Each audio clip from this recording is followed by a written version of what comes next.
Ok, pessoal, retomando o nosso conteúdo, ainda falando sobre penalidades, a gente está finalizando aí a questão da suspensão, né? Essa parte aqui da suspensão que a gente está abordando, tá? Ela é muito importante porque se trata da suspensão direta do direito de dirigir, né? A gente viu ali por pontos que a pessoa pode ser suspenso quando atingir 40 pontos, isso se na soma das pontuações não houver nenhuma infração de natureza gravíssima, pode ter ali o limite máximo de pontos que ele vai atingir com 30, né? Contendo ali na soma de pontuações apenas uma infração de natureza gravíssima, ou seja, tem uma gravíssima na soma, né? O limite já cai para 30 pontos somados para ser suspensos, né? Funciona dessa maneira. 20 pontos é quando tem de duas ou mais infrações de natureza gravíssima, certo? E para quem exerce atividade remunerada, quem é um condutor profissional, por assim dizer, só será, claro, é, suspenso por pontos quando atingir 40 pontos, independentemente se ele tem ou não muitas ou poucas infrações de natureza gravíssima constando lá no seu prontuário, né? E a gente viu a questão dos prazos máximos e mínimos, vimos aquela questão daquela tabela, aquela relação dos meses, né, em caso de incidência, que é a primeira vez, e quando acontece a reincidência, né, quais são ali as consequências desses prazos. Aqui agora eu vou trazer algumas infrações que essas infrações que eu vou abordar, elas trazem consigo a suspensão direta, né, que independe de pontos. Se você cometer um desses atos, uma dessas infrações, automaticamente você será suspenso. Tem algumas aí que prescrevem a suspensão direta de 1 ano, o prazo é 1 ano, né, as exceções, principalmente como dirigir alcoolizado, obstruir deliberadamente o fluxo com seu veículo de alguma maneira, perturbar o trânsito, ou temos também a questão de simplesmente além de obstruir, além de alcoolizado, recusar-se, né, ao teste de alcoolemia, né, que é muito importante. Essas aí já prescrevem automaticamente 1 ano de suspensão, bem como algumas outras também. Ou essas aqui também vão estar compreendidas entre os prazos que são determinados lá na suspensão direta que a gente viu, né? Só um momento, pessoal. Então vamos ver quais são essas infrações, tá? Que prescrevem a suspensão direta, né? Independente da soma de pontuações ali no prontuário. Bom, eu trouxe essa aqui primeira, mas ela tá até numa cor azulzinha, tá? Que está contida aí no artigo 148-A, no parágrafo 5º aí do Código de Trânsito Brasileiro, e diz o seguinte, ó: reprovação no exame toxicológico. Ela não é infração, tá? Não é infração. Aqui é uma exceção aí, mas porque eu trouxe ela, porque ela leva a suspensão, apesar de não ser, né, infração de trânsito. Ou seja, você for detectado ali quando você for fazer o exame toxicológico, detectado alguma substância psicoativa, seja a ribite ou qualquer outra que seja, claro, ilícita, né, para que automaticamente leve à reprovação do exame, faz com que não seja infração, né, ser reprovado, mas automaticamente por você estar ali sendo detectado qualquer tipo de substância psicoativa ilícita, vai gerar suspensão, né? Então, a gente percebe que a suspensão aqui será de 90 dias. De 90 dias ou 3 meses, tá, pessoal? 90 dias ou 3 meses, né? Dependendo da unidade de tempo aí, se vai ser dias ou meses. Mas geralmente cai como 90 dias.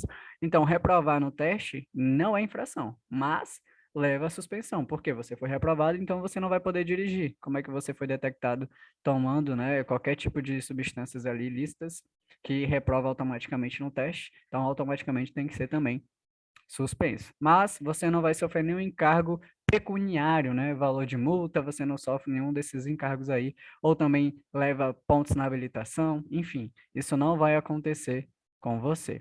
Mas agora a gente vai ver aqui, a partir de agora, algumas infrações, tá? Que são infrações, claro, vai gerar ali um ônus para o proprietário, bem como a suspensão que vai ser prescrita, né? Então vamos lá. Dirigir sob influência de álcool ou substância psicoativa. Isso aí prescreve, né, suspensão direta do direito de dirigir. A gente já sabe que dirigir sob influência de álcool é uma infração de natureza gravíssima. Ela tem um fator agravante agravado em 10 vezes o valor, né? Gera suspensão direta, que é de 1 ano, tá? A suspensão direta é de 1 ano. leva a medida administrativa, que é a retenção do veículo, o veículo fica retido, né? Significa que você pode sanar o problema quanto ao veículo, chamar um colega ali para buscar o teu veículo para você, para levar para casa, para que o carro não seja removido e levado para depósito, né? Credenciado pelo órgão de trânsito ali que faz essas remoções. Né? Se tiver como levar, fica só retido. Retenção significa que dá para sanar o problema ali na hora, né? Pelo menos esse, quanto à questão do veículo. Outra medida administrativa que recai nisso é a o recolhimento do documento de habilitação. Recolhimento do documento de habilitação. Claro, você está sendo suspenso, seu documento vai ser recolhido, né? Para que você não trafegue ali com a habilitação, porque você vai estar sob suspensão quando julgado ali sobre A essas gente sabe penalidades. o rapaz de resposta. Só um momento.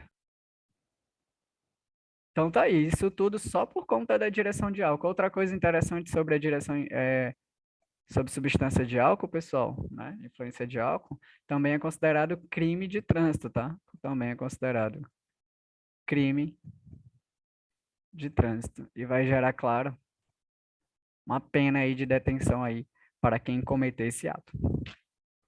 Recusar-se ao teste que permita certificar a influência de álcool ou outra substância psicoativa. Você não pode simplesmente se recusar ao teste, tá, pessoal? Que vá ali detectar se você está ou não sob influência de álcool ou qualquer outra substância. Isso também gera as mesmas consequências de dirigir embriagado, tá? É a mesminha.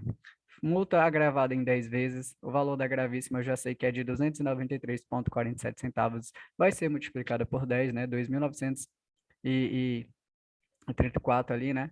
Ou 43,70. Dessa maneira, vai gerar a medida administrativa retenção do veículo, recolhimento do documento de habilitação e a suspensão vai ser de 1 ano, né? O prazo é de 1 ano nesse quesito aí. Temos aí também, pessoal, outras, como por exemplo, dirigir com exame toxicológico vencido há mais de 30 dias. Ó, ser pego no exame, ser reprovado no exame não é infração, mas trafegar utilizando a documentação do veículo e o toxicológico vencido, aí sim, também é infração. Aí aqui sim é infração. Vai ser a gravíssima com fator agravante em 5 vezes, tá? E a suspensão é de 90 dias. 90 dias. Isso, né, para as categorias C, D ou E. Categoria B de bola não faz exame toxicológico. A partir da categoria C, se você é habilitado, é obrigatório sim, a cada 2 anos e meio, realizar ali o teste toxicológico para constatar se você, né, não está sobre qualquer outro tipo de substância ali que possa, né, prejudicar a tua dirigibilidade como condutor ou que não acarrete risco ali, né, para a segurança dos demais usuários do trânsito. Dirigir ameaçando os pedestres que estejam atravessando a via ou demais veículos. Também leva a suspensão direta. Disputar corrida, suspensão direta. Promover na via competição, eventos, perícia, sem permissão da autoridade de trânsito. Também prescreve suspensão direta. Cometeu esse ato, automaticamente será suspenso. Tá? Exibir manobra perigosa, arrancada brusca, derrapagem, frenagem com arrastamento dos pneus, tudo isso gera suspensão. Deixar o condutor envolvido em acidente com vítima de prestar ou providenciar socorro. Isso aqui é omissão, tá, pessoal? Omissão de socorro também é considerado crime de trânsito, tá? Também é considerado crime de trânsito. Então, tá aqui, tá? E o fator agravante aqui, ó, é 5 vezes, tá? Ou seja, a multa vai ser quase ali 1.500, é 1.460 ponto alguns décimos, tá? Gera também a suspensão do direito de dirigir, recolhimento do documento de habilitação também. E o veículo vai, consequentemente, ficar retido ali para regularização. Outra coisa importante, forçar passagem entre veículos que, em sentidos opostos, estejam na iminência de passar um pelo outro. Né? Forçar a passagem ali, claro, na contramão de direção ou forçar a passagem de alguma maneira, né, em sentido oposto, quando os veículos estão ali na iminência de passar um pelo outro. Transpor sem autorização, bloqueio policial, você está furando ali um bloqueio policial, uma blitz, qualquer tipo de fiscalização você vai transpor, vai gerar suspensão direta e vários outros encargos, porque tudo isso é infração, tá? A única que não gera infração aqui, que não vai gerar valor pecuniário, não vai gerar multa nem pontuação, é essa primeira aqui, ó, que está na cor azulzinha. O resto tudo gera infração, tudo gera ônus ali, né? Multa e com seus respectivos fatores agravantes. E o foco aqui é saber que essas situações, elas levam à suspensão direta do direito de dirigir, né? Conduzir motocicleta, ó, sem capacete, fazendo malabarismo, toda infração gravíssima, né? E transportando criança menor de 10 anos. Pessoal, não podemos transportar criança menor de 10 anos em motocicletas, tá? Nem motocicletas, nem motonetas, nem ciclomotores. Antigamente era menores de 7. Atualmente, pela nova legislação da Lei 14.071 de 2020, que foi, né, atualizada agora no dia, foi atualizada no dia 12 ou foi 14 de abril de 2021, que mudou, né, um pouco da legislação de trânsito, que trouxe aí agora que os condutores não podem trafegar com menor de 10 anos, né?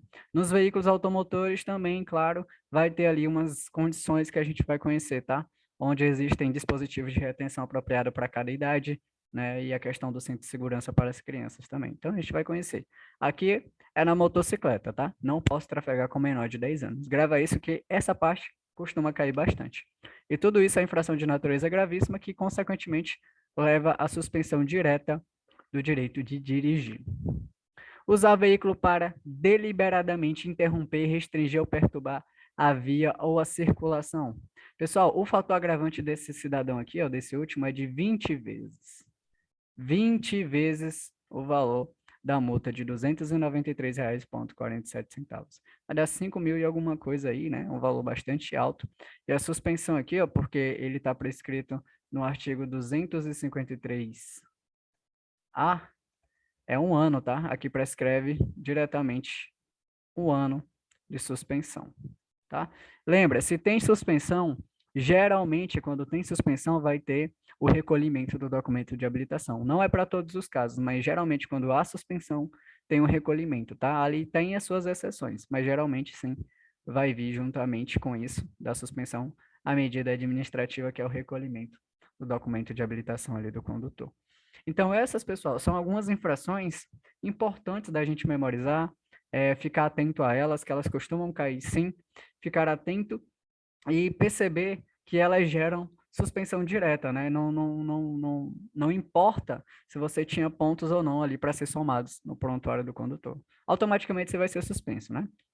É muito importante. Pessoal, dica para a gente nunca errar, ó, não existe uma infração única que acarrete suspensão do direito de dirigir que não seja gravíssima. Ou seja, para gerar suspensão, automaticamente isso tem que ser infração de natureza gravíssima. Para gerar suspensão, automaticamente a natureza da infração tem que ser gravíssima, né? Ou seja, a leve não gera suspensão, a infração de natureza média não gera suspensão, bem como a infração de natureza grave também não. Apenas a gravíssima, tá? Aí a gravíssima, dependendo do delito, dependendo da ocorrência, ela vai ter ali seus respectivos fatores agravantes, tá? Então fica com essa dica aí, porque se tem fator agravante, se gera suspensão, eu já sei que automaticamente aquela situação está se remetendo a uma infração de natureza gravíssima. Bom, agora a gente vai falar da cassação da PPD ou cassação da ACC. A PPD é uma provisória, né, que você vai ficar sob avaliação por 1 ano, bem como a ACC também, só que a ACC, a gente sabe que não é uma categoria, é simplesmente uma autorização para conduzir ciclomotor. É para aqueles condutores que desejam apenas ser habilitado para transitar no ciclomotor ali da sua preferência, né? Pessoas ali que muitas vezes têm uma idade mais avançada, que têm medo de trafegar em veículos com cilindradas superiores a 50, né, que ultrapassa ali 50 km por hora, decidem e optam pela ACC, certo? Mas é importante saber sobre ela, apesar que a gente não está trabalhando com o processo de habilitação da ACC, mas essas informações costumam cair em prova, tá? Então, quando é que ocorre a cassação da PPD ou da ACC provisória? É bem simples, é a mais fácil de memorizar e é bem tranquilo. Bom, a cassação, para começo de história, a gente percebe que ela nada mais é do que a anulação, tá? Torna sem efeito a tua habilitação. Você rasga, joga no lixo e você vai ter que se reabilitar novamente, infelizmente, porque ela torna sem efeito ali o teu documento, ou seja, ela foi cassada, anulada, certo? Então, quando é que acontece a cassação da PPD ou da ACC provisória? Quando você cometer infração grave ou gravíssima. Pessoal, no período de 1 ano, a gente sabe que a PPD vale 12 meses, né, um ano, se você dentro desse período de um ano cometer infração grave, cometer infração gravíssima, pode dar adeus à PPD que ela será cassada, certo? Ou se você for reincidente em infração média, ou seja, reincidência é cometer a mesma tipificação de infração. Sei que vocês já me abusaram falar disso, né? Mas só para ficar claro, é cometer o mesmo ato duas vezes, tá? Duas médias de tipificações diferentes não é para fazer com que você tenha a PPD cassada. Inclusive, se você sofrer uma penalidade dessa, você vai na JARE, na Junta Administrativa de Recursos de Infração, e tenta recorrer. Agora, se você cometeu a mesma tipificação, por exemplo, uma infração de natureza média comum, não respeitar a distância lateral, por exemplo, de 1,5 m, a distância lateral, a infração média. Se for pego duas vezes cometendo esses atos, aí ó, é reincidência. Aí faz com que você perca ali a sua PPD. Aí ele dá um aviso muito importante aqui para a gente, que diz o seguinte: a reabilitação poderá ocorrer a qualquer tempo. A reabilitação ocorrerá a qualquer tempo. O que isso significa? Caso você perca a PPD hoje, daqui a 2 dias ou amanhã, se o teu processo, né, dentro do sistema do Detran já foi anulado, né, passou toda aquela tramitação da cassação, o que vai acontecer? Você já pode estar tentando ali se habilitar novamente. Ou seja, você não fica impedido por prazo para poder se habilitar. Eu perdi hoje, aí infelizmente não tem jeito, ela foi cassada, e amanhã eu quero fazer o processo de reabilitação, ou seja, consiste em fazer todos os exames novamente. Dar entrada na autoescola, fazer o exame de aptidão física, mental e psicológico novamente, fazer curso teórico, fazer prova teórica, aulas práticas, prova prática, até receber de fato a minha permissão para dirigir novamente. Ou seja, a reabilitação acontece a qualquer tempo, tá? Qualquer tempo significa que não existe prazo. Você não tem ali, por exemplo, perdeu a PPD, aí não tem uma legislação que vai dizer, você só vai poder se habilitar de novo, se reabilitar novamente daqui a um ano. Não. No caso da PPD ou da ACC provisória, é a qualquer tempo, tá? Isso consiste em fazer você, condutor, refazer todos os exames novamente, tá? Então, a gente percebe que a questão da cassação aí da PPD, ela é bem tranquila. A PPD tem validade de um ano, certo? Válida em todo o território nacional, como a gente sabe, tranquilo. Cometeu infração grave, gravíssima, ou foi reincidente média, ela é cassada, certo? E caso você a perca, pode se reabilitar a qualquer tempo. Já na cassação da CNH, isso vai ser bem diferente. Quando a gente fala da CNH, que é a Carteira Nacional de Habilitação, e não a permissão para dirigir, já subentende-se que você passou pela provisória e já está com a definitiva, que é a CNH, tá? Que a gente costuma chamar de definitiva. Ou seja, para perder ela, aí é bem mais sério. Então tá aqui, ó. Cassação da CNH. Significa que você já está com a definitiva, certo? Bom, quando é que ocorre a cassação da CNH, que também é anulação, torna sem efeito ali a tua habilitação? Ocorrerá quando o condutor simplesmente, dirigir estando com o direito de dirigir suspenso. Pessoal, você foi suspenso e foi pego dirigindo sob suspensão, vai ser cassado, né? Depende, claro, também da autoridade de trânsito, de como foi a questão do processo administrativo, né? Então, se você foi julgado culpado por conta dos atos cometidos aí, pelas ações, enfim, infelizmente ali a sua CNH será cassada, certo? Será cassada. Então, a gente percebe que infrações que levam à suspensão são todas infrações gravíssimas e que geram risco de acidente e pode ali, né, acabar envolvendo terceiros em situações muito complexas e até mesmo ser gerada ali crimes de trânsito. Então, para você perder a CNH, pessoal, sinceramente tem que ser bastante irresponsável, né? Tem que cometer delitos irresponsáveis para você ser suspenso. E automaticamente burlar a suspensão significa que a pessoa simplesmente não está muito ligando, né, para o que vai acontecer. Segundo, se você foi condenado judicialmente por delito de trânsito, né, podem caçar ali, até o juiz, ele quiser, ele pode caçar a tua CNH, Carteira Nacional de Habilitação. Em terceiro aqui, ó, o que vai levar você perder a CNH é quando você reincidir nas seguintes infrações. Quais são essas infrações? Todas que estão aí citadas. Por exemplo, dirigir com a CNH de categoria diversa do veículo. Por quê? Porque dirigir com a CNH adversa do veículo, pessoal, é uma infração de natureza gravíssima, com fator agravante em 2 vezes, e que leva o quê? A suspensão do direito de dirigir. Ela leva a suspensão. Então, se você reincide nisso, ó, uma suspensão, outra suspensão. Isso vai fazer com que você automaticamente seja cassado a CNH, certo? Entregar, permitir a direção à pessoa inabilitada ou incapacitada. Ah, você tem um filho ali que não é habilitado, mas deu o carro para ele, ele cometeu delitos de trânsito, você pode ser responsabilizado por isso. Ou pessoa que estava incapaz, era incapacitada, né? Seja por problemas físicos ou mentais ali, ou psicológicos, enfim, né? Aí a pessoa estava totalmente incapacitada para a direção. E você cometeu esse equívoco, acabou entregando o carro de alguma maneira e aconteceu consequências. Ou simplesmente a pessoa foi constatada incapaz, foi pega aí numa blitz ou qualquer outra situação possível, né? E você vai gerar aí para você situações desfavoráveis e até mesmo sofrer cassação, caso isso se repita, né? Em caso de reincidência.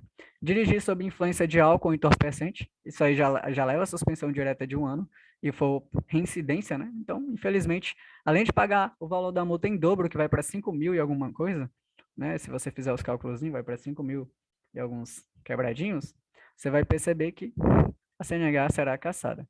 Disputar corrida, reincidência de disputar corrida, promover competição esportiva sem autorização, demonstrar ou exibir manobra perigosa, reincidência nesses atos leva automaticamente à cassação da CNH. Então, dirigir estando com o direito de dirigir suspenso, condenado judicialmente por delito de trânsito e for reincidente nas infrações mencionadas aí, levam à cassação da CNH, tá? Fiquem atentos a isso. E quando é que eu vou poder me reabilitar, professor? Eu fui cassado da minha CNH. Quando é que eu vou poder me reabilitar? Somente após 2 anos. Somente após 2 anos. Por que disso? Por quê? Você estava, por exemplo, foi pego sobre suspensão dirigindo. Você já estava suspenso. Vamos supor que você pegou 1 ano. Foi pego nisso aqui, vai pegar mais 1 ano. Então, para você se reabilitar de novo, após 2 anos, né? Então, fica a critério aí, claro, da autoridade de trânsito. Lá na PPD, o tempo para se reabilitar é a qualquer tempo. Já na CNH, para que você possa se reabilitar novamente, só daqui a depois, né, de 2 anos. Aí você pode dar entrada de novo numa autoescola, né, passar por todo o processo de habilitação novamente. E se você for pego tentando burlar, né, tentar se habilitar quando estava ali sobre suspensão de 2 anos para não se habilitar, isso pode levar você a penas, né, como crime de trânsito, tá, pessoal? Isso vai levar aí o condutor a sofrer, né, situações penais, é considerado crime de trânsito, né? Você não está respeitando ali uma decisão já fundamentada, né, judicialmente ali. Então é muito perigoso. Isso gera e é considerado crime de trânsito. Inclusive, a gente vai ver aí qual o regime de detenção e o prazo que você pega ali, né, de detenção. Detenção é quando você está sendo submetido, basicamente, ao regime aberto ou semiaberto, ou quando o juiz decide, né, não julgar você pela pena privativa de liberdade e colocar você para realizar ali trabalhos, né, voluntários em órgãos e instituições que estão relacionadas ao trânsito, como Corpo de Bombeiros, SAMU, entre outros, como pronto-socorros, que recebem vítimas de acidente, entre outras situações. Frequência em curso de reciclagem, ou frequência obrigatória em curso de reciclagem. Quando é que o condutor vai ser encaminhado para isso, para esse tipo de penalidade? Pessoal, a penalidade de suspensão, ela ocorre basicamente quando você se envolve em acidente grave, né, para a qual haja contribuído, está sob suspensão. Então, a finalidade da frequência obrigatória do curso de reciclagem é reciclar o condutor, reeducar, tentar fazer com que ele seja realocado na sociedade, né, em relação ao trânsito novamente, sem que ele esteja cometendo atos lesivos ao Código de Trânsito Brasileiro normalmente, né, aos preceitos da legislação. Que ele não vá vir a cometer ali novamente atos de infrações. Então, ó, o condutor será submetido ao curso de reciclagem quando tiver o direito de dirigir suspenso, envolver-se em acidente grave, for condenado por delito de trânsito, então tudo isso vai fazer com que ele seja submetido ao curso de reciclagem, colocar em risco a segurança do trânsito, tá? Outra coisa importante, que para quem tem o EAR, que diz o seguinte, ó, quando o condutor ele exerce atividade remunerada, habilitado em qualquer categoria, pode ser categoria A, B, C, D ou E, ele poderá fazer curso preventivo de reciclagem sempre que atingir 30 pontos no período de um ano. Quer dizer que o instrutor, por exemplo, que tem o EAR, né, o códigozinho nas observações da minha habilitação, porque eu sou motorista profissional, né, nesse caso, quando eu atingir 30 pontos no período de um ano, caso eu cometa infrações que atingem 30 pontos, automaticamente eu tenho que fazer o curso de reciclagem. Tem alguma coisa errada com esse motorista profissional, né? Está cometendo muito delito de trânsito e por conta disso, atingiu 30 pontos no período de um ano. Bora botar ele para fazer o curso de reciclagem, né? Bora reciclar esse condutor, o que é que está acontecendo? Então, é uma medida ali educativa, né? Para tentar reciclar esse cidadão, para que ele não venha mais cometer essas infrações que possa até mesmo constituir risco, né? De acidentes bem sérios, né? Tanto para ele quanto para os outros condutores. Bom, agora a gente vai falar, pessoal, das medidas administrativas. Lembra, tudo que começa com R ou T é medida administrativa, certo?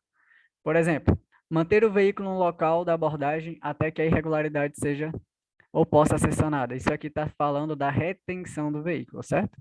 Retenção, primeira medida administrativa. Professor, retenção. Tem muita gente que confunde retenção com remoção. Remoção, eu vou lembrar de guincho. Guinchar é quando o veículo é removido.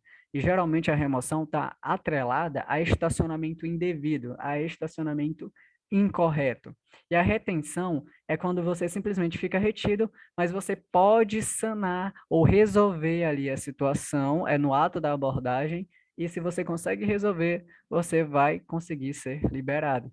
Um exemplo de retenção, né? O João estava trafegando o carro sem o cinto de segurança, aí o agente de trânsito parou ele ali, autuou ele, né, infração de natureza grave, fez todo aquele processo de lavrar, né, lavratura, preencheu lá, autuou ele, bacana, e reteu ele, disse, ó, você só sai daqui se colocar o cinto. Aí o cara colocou o cinto, ó, sanou o problema, resolveu. Ele conseguiu ali no local da abordagem, né, sanar o problema. Então, se ele conseguiu resolver, ele vai ser liberado, tá? Então, a retenção do veículo é quando você consegue resolver o problema, sanar o problema, aí você é liberado. Enquanto você não consegue, o veículo fica retido. E se você não conseguir de maneira alguma, infelizmente o veículo será removido, né? Será guinchado do local. Porque ele não vai querer permitir que você ande e trafegue sob irregularidades, né? Se ele parou você por conta de uma irregularidade e você consequentemente não consegue resolver, ele vai pedir para você sair do veículo, ele vai fazer a remoção, vai fazer o recolhimento do documento do veículo, que é o CRLV, né? Ó, mediante recolhimento do CRLV, que é o Certificado de Registro e Licenciamento do Veículo, que é um documento de porte obrigatório, certo? O CRV não é de porte obrigatório, tá, pessoal? Que é o Certificado de Registro. Você pode deixar em casa, mas esse aqui, ó, é de porte obrigatório, que é o CLA, né? Que é o Certificado de Licenciamento Anual, que é o licenciamento anual que você paga do seu veículo anualmente, que, consequentemente, você pode apresentar na maneira digital, impressa ou original, né? O documento original. Certo? Então, retenção é o quê? Manter o veículo no local da abordagem até que a irregularidade possa ser sanada ou liberado para reparo mediante a recolhimento do CRLV. O que é esse reparo? Vamos supor que o teu carro está vazando óleo, está vazando óleo. Pessoal, vazar óleo ou deixar parte da carga do veículo cair, se você estiver transportando carga, tudo que está sendo arremessado para fora do veículo dessa maneira, como carga, óleo, combustível, é considerado infração de natureza gravíssima, tá? Então, além de ser infração de natureza gravíssima, o cara vai te reter. E ele pode pegar ali o CRLV e dizer assim, ó, tem uma oficina bem ali. Você vai até aquela oficina, tenta resolver esse problema do derramamento de óleo. Quando você resolver, você volta aqui que eu te devolvo o CRLV, tá? Então, isso fica a critério, claro, do agente, tá bom? Então, ele pode te dar uma liberdade ali para te tentar resolver. Ah, os faróis estão queimados. Vai naquela oficina, resolve esse problema. Quando tu voltar aqui, eu te devolvo o documento do veículo. Só que, claro, ele vai te autuar ainda por conta da situação, né? Porque ainda é infração. Porque você não pode estar dirigindo ou trafegando com o carro de maneira inadequada e irregular, tá? Então, é sempre bom e importante que antes mesmo de você sair com o veículo, você tenha a noção dos equipamentos de uso obrigatório, se eles estão realmente, né, em ótimas condições. Isso é muito importante, né? Aí, a critério do agente, a gente vai ter umas observações, como, por exemplo, ó, a critério do agente, os veículos de carga perigosa ou perecível de transporte coletivo de passageiros não serão retidos. Não serão retidos, mas fica a critério do agente. Ele pode reter ou não, né? Então, se ele quiser, ele não vai reter. Carga perigosa, perecível, coletivo de passageiros não serão retidos, certo? Não serão retidos. Okay. Então, essa é a medida administrativa que se trata da retenção, tá? Agora, vamos falar agora da remoção. A remoção, pessoal, significa retirar, guinchar o veículo do local onde se encontra, né, levando para depósito credenciado. A remoção ocorrerá quando estiver estacionado em desacordo com a legislação. Por exemplo, você estacionou numa vaga de deficiente, que é infração de natureza gravíssima, inclusive. Você, por exemplo, tem aqui a rua, né? Você estacionou a uma distância de 50 centímetros a 1 metro, né? 50 centímetros a 1 metro aqui do meio-fio, da linha de bordo. Isso é infração de natureza leve, tá? Leve pega 3 pontos. Isso aqui é um tipo de estacionamento incorreto. Você estacionou onde não era permitido estacionamento. Ó, tem uma placa bem aqui, ó. Proibido estacionar. Aí você estacionou lá. Aonde é proibido estacionar, é permitida somente a parada breve, que é para realizar embarque e desembarque de passageiros. Se você não vai embarcar e desembarcar ninguém e estacionar ali, né, então é infração. Então, isso aí é infração. Por exemplo, estacionar a mais de 1 metro da guia da calçada, a mais de 1 metro, ó, você está estacionado basicamente no meio da rua, obstruindo o fluxo de trânsito. Isso é infração de natureza grave, a mais de 1 metro. Pessoal, estacionado do meio-fio de 50 a 1 metro, né, de 50 centímetros a 1 metro, é leve. A mais de 1 metro é infração de natureza grave, né? Então, leva 5 pontos. A leve tem multa de R$ 88,38 e a grave tem multa de R$ 195,23. Então, o ato de guinchar, que é remoção do veículo, remoção, vai estar relacionado a estacionamento indevido, tá? Estacionamento em desacordo com a legislação. Então, grava isso.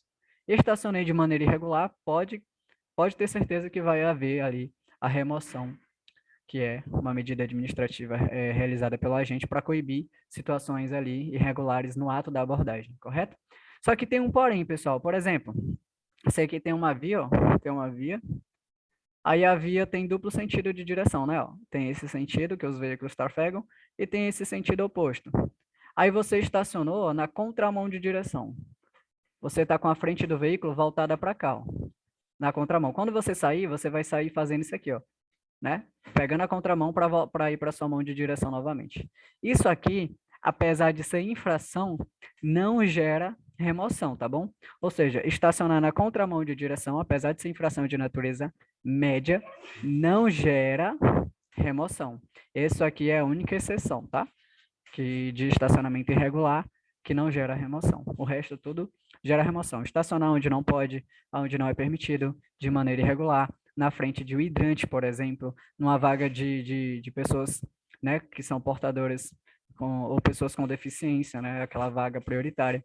Tudo isso gera remoção, tá? Porque está relacionado a estacionamento irregular. Ah, estacionar numa ponte, no viaduto, estacionar num acostamento, tudo isso vai gerar para você esses encargos aí, tá? Então, lembra, a remoção é o ato de guinchar, retirar o veículo da onde ele se encontra, levando ele para um depósito credenciado pelo órgão responsável pelo aquele serviço, né, de retirar. Lembra uma coisa interessante também, pessoal, ó, que apesar de o órgão guinchar, esse ato do guincho levar teu veículo, gera um ônus para você. Você, posteriormente, é que vai pagar por esse ônus aí, esse ato da remoção. Fora o tempo que o veículo fica lá no depósito que é credenciado, né? Que é como se o veículo estivesse lá, a estadia do veículo lá naquele depósito vai gerar para você um ônus aí. Você vai ter que pagar o tempo que ele ficou no depósito, pagar pela remoção e outros encargos também previstos na legislação. Aí a gente percebe também outra situação aqui, ó. Quando o veículo estiver imobilizado na via por falta de combustível. Pessoal, transitar com combustível insuficiente, onde esse combustível acabou no meio do trânsito e você está obstruindo o fluxo da passagem. Transitar com falta de combustível, né, ou combustível insuficiente para realizar teu percurso, é infração de natureza média. Infração média. A média gera quantos pontos no prontuário do condutor? Prontuário esse que a gente já viu, né? Que é um sistema informatizado. 4 pontos. E qual é a multa? O valor da multa, né? Que é o valor pecuniário em dinheiro, R$ 130,16. Então, quando o veículo estiver imobilizado na falta de combustível, que é a infração média, vai gerar também para quem? Para você? Remoção. Remoção significa que o veículo será guinchado, que automaticamente está relacionado a estacionamentos irregulares. Então, o carro morreu, está estacionado obstruindo o fluxo da via em trânsito. Então, será removido. Pessoal, quando a irregularidade não for sanada no local, também gera remoção. Você não consegue resolver o problema do veículo, o cara vai fazer a remoção, tá? Porque ele não vai deixar você continuar trafegando com o carro em condições ali inadequadas. Ele não vai querer isso. Então, vamos remover, chama o guincho aí, e tudo isso vai gerar, né, encargos para você. Atenção, ó, não se aplica a remoção a veículo estacionado na contramão, tá? Essa é a única exceção e a gente viu aí como é que funciona, tá? Quando você estaciona na contramão de direção, apesar de ser infração de natureza média, não gera para você a remoção, certo? Não gera. Tá até aqui uma imagem, né, ilustrando aqui o veículo sendo removido. Tinha uma placa aqui, ó, proibido de estacionar, certo? Uma placa de regulamentação, onde a finalidade dela é restringir, orientar, obrigar, né? E as mensagens e as recomendações dela são de imperativos, ou seja, descumprir o que as placas de regulamentação te impõem significa e constitui infração de trânsito. Bom, a remoção, como eu falei, gera um ônus para o proprietário. O veículo será recolhido ao depósito, que é credenciado pelo órgão, certo? E tudo isso gera um custo para o proprietário, gera um custo. A gente percebe que isso está na resolução 623 do CONTRAN de 2016. Aí a gente vê os artigos aí, né, 271 do Código de Trânsito Brasileiro e o 271 também nesse caso. Aí a gente percebe aqui, ó, que no artigo 328 ele fala o seguinte, que quando você não consegue reclamar o seu bem, seu veículo, esse veículo será levado à asta pública após 60 dias, ou seja, você tem 2 meses para resolver o teu problema no teu veículo. Como é que eu consigo tirar? Pessoal, se você tinha licenciamento vencido, se você tinha multa para pagar que nunca pagou, se você tinha várias irregularidades com seu veículo, você só vai conseguir tirar depois que quitar tudo isso. Ou seja, tinha licenciamento atrasado de uns 3 anos, só tira se pagar o licenciamento atrasado.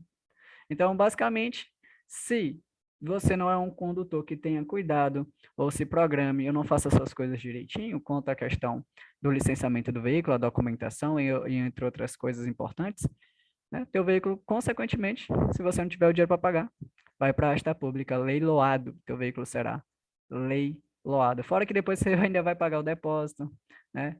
O depósito, o tempo que ele ficou lá, vai pagar pela remoção, certo? Então gera todo o ônus ao proprietário, que vai doer no bolso, né? Bem complicado. Pessoal, atenção, não existe mais a apreensão do veículo. Isso aqui foi um erro de um legislador de trânsito, né? Um erro muito grave, ele estava desatento. Ele era para ser remoção, né? E ele colocou lá como penalidade no Código de Trânsito Brasileiro, né? Sem querer ali, com erro de digitação, a apreensão, tá? E a apreensão não existe mais. E atualmente, quando fizeram ali a regularização do artigo, eles tiraram aí e revogaram, tá? Foi revogado. Inclusive, foi revogado na resolução 623 de 2016. Nessa resolução aqui, ó. Foi revogado. Não existe mais apreensão. Caso caia questões abordando o termo apreensão, pode-se considerar que ela está incorreta. Por acaso, você estiver fazendo simulado e alguma alternativa deixar ou dizer que aquela questão estava correta com o nome apreensão, provavelmente ela é uma questão desatualizada, certo? A apreensão ela foi revogada, não existe mais. E era uma penalidade, mas era para ser medida administrativa, mas agora ela foi revogada, não existe mais. Então fica bem fácil da gente ficar atento a isso. Recolhimento da habilitação. Né? O recolhimento da habilitação é recolher a habilitação. Quais os documentos que podem ser recolhidos? Pode ser a CC, pode ser a PPD, caso você esteja habilitado na PPD, pode ser recolhida, né? E pode ser também a CNH. Geralmente, nesse caso, acontece com o CNH, né? Quem tem a PPD não vai correr o risco aí. Então, o recolhimento da habilitação dar-se-á mediante recibo quando? Quando é que vai acontecer? Bom, vamos anotar porque é importante, pode cair na provinha da gente, então vamos lá. Houver suspeita de inautenticidade ou adulteração. Teu documento está inautêntico, está adulterado. Tem gente que impartifica, não pode impartificar habilitação em nenhum documento, né, também do veículo, não pode. Ele já vem naquele plásticozinho próprio, né, que é aquele plásticozinho que pode abrir e retirar ali a habilitação para que o agente de trânsito, o policial militar, quem esteja fiscalizando possa ter acesso e verificar com clareza se o documento é autêntico, né? Ele vai saber porque ele vai passar por um treinamento, né? Para constatar se o documento é realmente autêntico, se não foi adulterado, se ele não é falsificado, né? Então, funciona dessa maneira. Se tiver inautêntico ou adulterado, consequentemente, será recolhido, né? Estiver vencida há mais de 30 dias. Pessoal, você trafegar com a habilitação ou CRLV vencida há mais de 30 dias é infração de natureza gravíssima. A gravíssima, 7 pontos no prontuário, e a multa da gravíssima está aqui ao lado, R$ 293,47. Uma coisa interessante é que as penalidades, né, de crimes de trânsito cometidas pelos condutores não serão agravadas quando você estiver com o documento vencido. O que isso quer dizer? Se tua habilitação estava vencida e você foi pego cometendo aí uns crimes de trânsito ou uns atos perigosos, né, isso não vai gerar agravantes, né, para você, porque a habilitação estava vencida. Isso não gera agravantes, tá? Então grava isso. Quando eu trafego com habilitação vencida, os crimes e delitos de trânsito que eu cometer não são agravados por conta da minha habilitação vencida, beleza? Isso é importante. Pessoal, o prazo de vencimento de 30 dias, isso é para quando você já está habilitado na CNH, tá? É quando você já é habilitado na CNH. Muita gente comete o equívoco de pensar o seguinte: sou habilitado, né? Tenho uma CNH definitiva, aí minha habilitação vence hoje, né? Venceu hoje, dia 8 de abril. Aí o condutor acha que esse mês todinho, que ele tem, 30 dias, é que ele pode transitar normalmente, bacaninha. Aí quando vencer os 30 dias é que ele vai dar entrada. Não. Você tem que dar entrada durante os 30 dias, porque funciona assim. Quando você renova, você vai fazer o exame físico e mental. Se você tem um EAR, você vai fazer o psicológico, né? Você vai fazer o psicológico também. Enfim, fez os exames, pagou a taxa, foi dado baixa na taxa, o que, que o Detran tem que fazer? O Departamento Estadual de Trânsito, que é o órgão executivo que expede, né, as habilitações em decorrência da observação do Denatran, né, que o Denatran delega essa função para ele. Então, o Detran é um órgão expedidor. Claro que ele tem outras finalidades, mas ele entra como órgão expedidor. Aí, o que, que o Detran tem que fazer? Te entregar o documento. Só que o Detran fica onde? Na capital de cada estado. E o Detran ainda vai mandar, protocolar, vai imprimir, ou seja, tem toda uma tramitação para fazer essa habilitação ser renovada, até que ela seja enviada eletronicamente ou enviada por correios até o proprietário, né? Até o dono da habilitação. Então, esse prazo de 30 dias funciona assim, para que quando você deu entrada, ele te dá 30 dias para você trafegar com a sua habilitação até que a nova chegue em suas mãos. Então, 30 dias, nesse período de 30 dias, é que você já tenha dado a entrada. Por exemplo, foi parado numa blitz, o cara pegou, estava vencida, mas ele consultou no sistema informatizado. Ah, não, mas ele já deu entrada aqui. Ele já deu entrada, então pode trafegar normalmente aí, quando ele receber a nova, ele vai estar ok.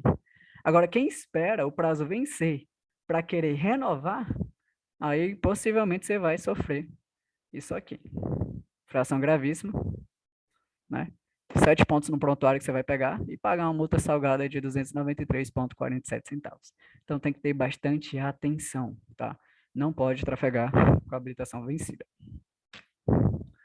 Bom, ocorrer algumas infrações com fator agravante. Geralmente, quando tem infrações com fator agravante, esses fatores agravantes levam à suspensão, né? E quando tem suspensão, geralmente tem o recolhimento da habilitação. Pessoal, em situações de suspensão, ó, tá até aqui, ó. Em situações de suspensão do direito de dirigir, quando tem suspensão, geralmente tem recolhimento do documento de habilitação. Por que geralmente? Porque não é toda vez, porque existem as exceções que mesmo que você seja suspenso, não vai gerar medida administrativa, que é o recolhimento, tá? Ele vai recolher a tua habilitação.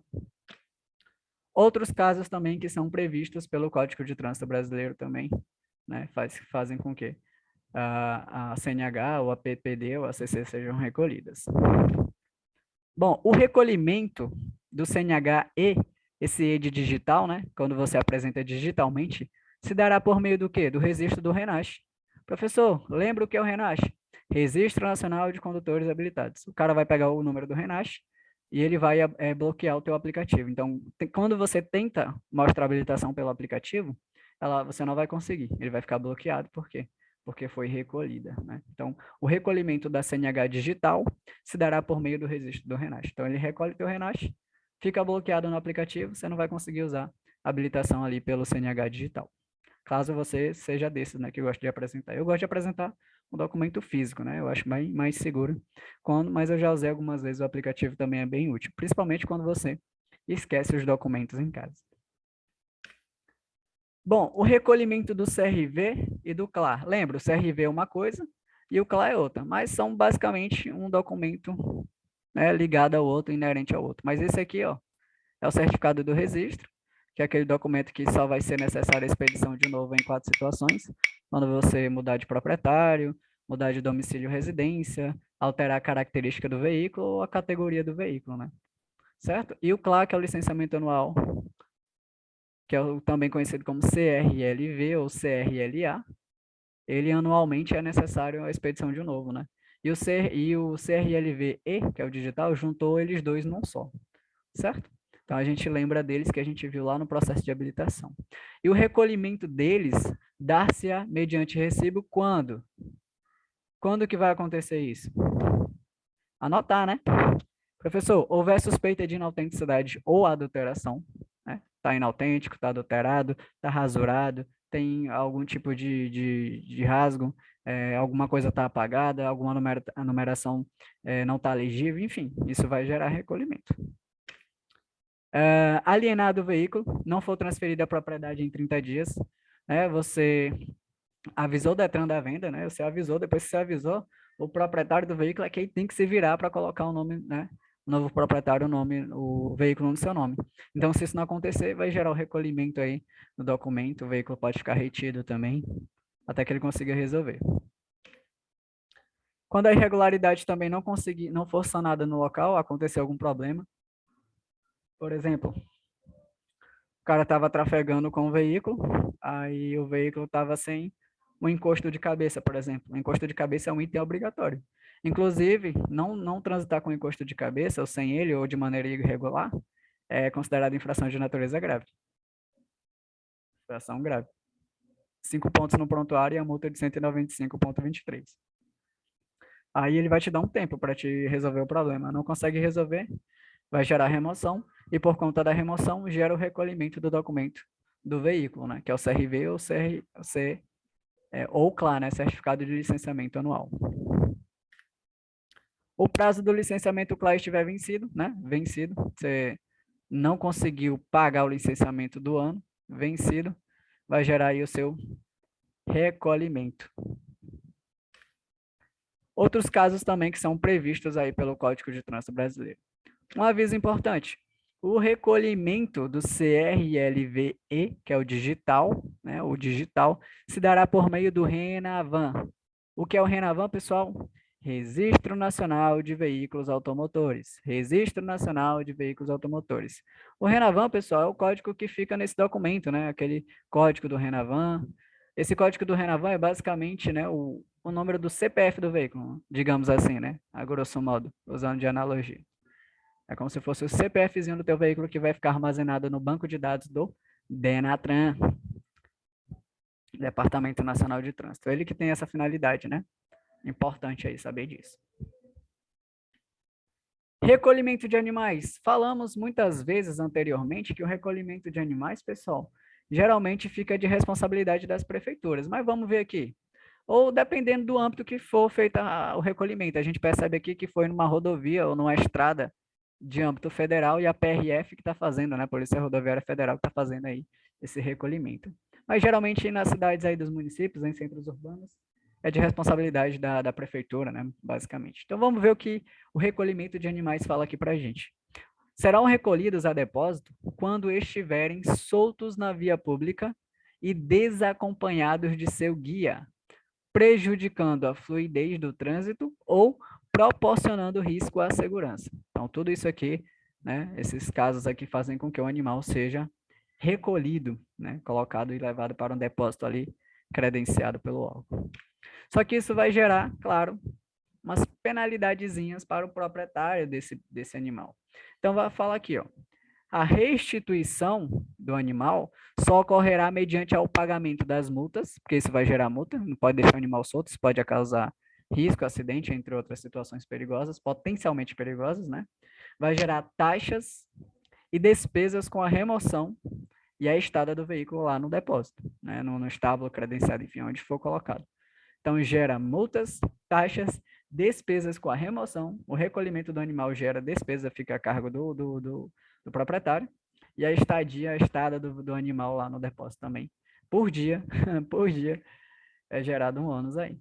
Além de outros encargos também que são previstos na legislação específica. Os animais, pessoal, não reclamados, né, os donos não vão lá reclamá-los, não vão tentar, né, reaver o seu bem, dentro do prazo de 60 dias, serão levados à asta pública, né? Se for um boizinho, ele pode ser abatido, pode ser doado para a comunidade ou simplesmente leiloado aí, né? Levado para a asta pública e leiloado para algumas pessoas que tenham interesse. É isso que fala sobre o recolhimento de animais. O que mais a gente vai ver aqui? Transbordo do excesso de carga. Pessoal, o transbordo de excesso de carga é a única medida administrativa que leva a letra T aqui, ó. Tudo que é com R ou T é medida administrativa, e só temos uma com T. E é fácil demais saber do transbordo do excesso de carga. O transbordo do excesso de carga dá-se quando o veículo, pessoal, estiver transportando carga acima da sua capacidade, né? Ou da sua capacidade ou da capacidade da via que ele esteja trafegando, né? Da região onde ele trafega, onde pode ter o limite de peso que a via possa suportar, né? Pode ser uma ponte, enfim. Então, isso dá-se nessas situações, quanto à questão da carga que está acima da capacidade do veículo ou da capacidade da via. E o que for excedente, o que está excedendo ali, deve e deverá ser retirada do veículo, tá? Tem que ser retirada. O transbordo, pessoal, aí, essa situação, ela é uma condição para que o veículo possa ser liberado. Né? E essas custas dessa operação fica a cargo do proprietário e condutor. Fica a cargo do proprietário e do condutor, tá? Então, consiste em passar o excesso da carga para outro veículo, já munido da nota fiscal de excesso, tá? É importante. Aí a gente vê aqui, ó, o transbordo da carga com peso excedente é condição para que o veículo possa prosseguir viagem. Não sendo possível o transbordo, o veículo será recolhido a depósito. Não consegue fazer o transbordo, não consegue tirar a carga excedente, vai ficar removido ali no depósito, recolhido ali. Sendo liberado após o quê? Sanada a irregularidade. E as despesas têm que ser pagas também, né? Ou seja, a despesa da remoção e da estada, que vai para o proprietário ou para o condutor, dependendo aí de como vai se dar ali a questão da responsabilidade pela situação ocorrida. Então, esse é o transbordo do excesso de carga. Pessoal, agora vamos falar da medida administrativa realização de teste de alcoolemia. Isso aqui, professor, eu já sei que é infração de natureza gravíssima, recusar-se, né? 7 pontos, e eu sei que a multa de R$ 293,47 é multiplicada por 10, que passa a ser isso aqui, ó, 2.934,70. Olha a multa aí. Que leva a suspensão de quanto tempo? 1 ano. Suspensão de 1 ano, certo? Gera, além da suspensão, recolhimento do documento de habilitação, recolhimento da CNH, certo? Se for a PPD nesse sentido aqui, ó, já era, né? A PPD é caçada na hora. Porque é gravíssima, a PPD é caçada. Então, vou colocar a CNH aqui como exemplo. Se fosse a PPD, já era, perdeu. Só lamenta, né? Então, a realização do teste de alcoolemia simplesmente consiste em submeter o condutor, pessoal, a exames que vai comprovar sua sanidade, certo? Quanto à questão das substâncias alcoólicas, substâncias psicoativas, onde vai ocorrer ali das seguintes maneiras. Posso ser constatado através de exame de sangue, outros exames realizados por laboratórios especializados, pode ser por perícia, né? O teste do alveolar, né? Os alvéolos pulmonares, que é uns órgãos do sistema respiratório, que são, claro, não são visíveis a olho nu. A gente tem cerca de 300 milhões, né, de alvéolos pulmonares, né, é que eles são responsáveis por fazer a troca gasosa, né? Você puxa oxigênio e devolve CO2, e essa troca gasosa é feita internamente ali, com os alvéolos que manda para o sistema cardiovascular, né, sistema cardíaco ali, através dos capilares, que são os vasos sanguíneos. Enfim, funciona dessa forma, que é constatado quando você expira o ar, através do etilômetro ou bafômetro. Então, vai haver aí, ó, verificação de sinais também de alteração de capacidade psicomotora, ou agente de trânsito, guarda da polícia militar, quem estiver fiscalizando pode pedir para você fazer um 4, andar em linha reta, tocar o nariz enquanto faz o 4, né, para saber se você não está com sinais de alteração da capacidade psicomotora. Então, o teste de realização de alcoolemia é isso. E recusar-se gera essas situações aqui mencionadas acima. Certo? Isso aqui são maneiras de comprovar, tá? Lembrando, pessoal, que dirigir alcoolizado gera crime de trânsito. Tem uma situação que gera infração sem crime e tem a situação que é infração mais crime. Isso vai depender da dosagem que for comprovada ou pelo exame de sangue ou pelo teste de ar alveolar expirado, que a gente vai conhecer aí para frente. Só que tem uma medida administrativa que muitas vezes ela não é citada e que ela não aparece com frequência, mas que eu gosto de falar para a gente, que é a realização de exames de aptidão física, mental, de legislação, de prática de primeiros socorros, de direção veicular. E o que é essa medida administrativa aí bem extensa, essa realização de exames? É que a autoridade de trânsito, pessoal, se ela assim julgar necessário, ela pode submeter condutores a fazer novamente um exame psicológico, a fazer novamente um exame de aptidão física e mental. Se ela quiser que você faça uma nova prova teórica novamente, você vai ter que fazer uma prova de legislação. Seja você já habilitado há mais de 10 anos, mas se ela julgar necessário, tem que fazer, porque ela é autoridade, né? Ela vai impor. Porque você está cometendo algum delito que ela julga necessário avaliar você. Se ela quiser te colocar para fazer exame prático de direção novamente, tem que fazer. Então, se ela quiser que você participe de um curso de primeiros socorros, de um curso de direção defensiva, né? Então, fica a critério da autoridade. Então, existe essa medida administrativa, tá? Que é a realização de exames, onde ele pode te submeter a qualquer tipo de exame, com o qual ele julgar necessário. Bom, como é que eu comprovo que uma pessoa estava, por exemplo, embriagada ou cometendo delitos de trânsito, né? Como é que o agente pode comprovar também? Né? Quando ele aborda, é claro, prova testemunhal, imagens, vídeos, claro que ele tem que estar lá também, então ele vai comprovar com isso aí, testemunha, imagem, vídeo, ou outro meio de prova, né, em direito admitido. Qualquer outro tipo, né, em direito admitido. Então, essas são as maneiras de comprovar essas situações aí, quanto à questão de substâncias psicoativas ou álcool, né, que não pode trafegar dessa maneira. Bom, embriaguez quando é infração. Lembra, pessoal, o que eu quero que vocês entendam aqui, ó, é que dirigir sob embriaguez tem dois casos, tá? Tem um caso que é somente infração, tá? E tem um caso que é infração mais crime, tá? Isso vai depender de quê? Quando é que vai ser infração mais crime? Isso depende da dosagem que vai ser detectada nos exames do teste de alcoolemia, seja pelo bafômetro ou seja o exame de sangue mesmo, tá? E a gente vai entender isso aí, tá, pessoal?